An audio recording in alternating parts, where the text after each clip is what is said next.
فاهم؟ اه فكره ان دلوقتي انك تعمل فلوس مش مرتبطه بالشغلانه الفول تايم بس، لا، انت عندك جزء. لو انت مثلا هتفرض ان انت دلوقتي شخص بيشتغل فول تايم في شركه، امم في شركه ما او كده، ما انت ممكن تعمل حاجه جانبيه بجانب الشغل ده كبروجكت خاص ليك تدخل لك فلوس. لان الاعتماد على مصدر دخل واحد، دي النقطه اللي انا عايز اتكلم فيها، انك ازاي تعمل فلوس.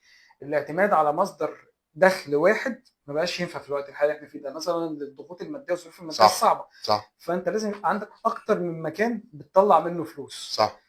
الشغلانه الفول تايم دي، اعمل تشانل يوتيوب زي ما احنا عاملين كده وبنحاول نطلع منها فلوس عادي، فاهم لسه ما ازاي؟ جابتش قماش، خلي بالك. اه بس هتجيب ان شاء الله.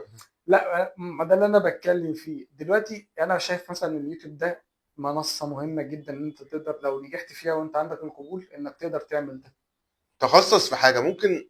دي في بتحبها. البيرسونال براندنج، حاجه في البيرسونال براندنج، ان انت ممكن رحلتك على اونلاين تبقى عباره عن العقبات اللي بتواجهك.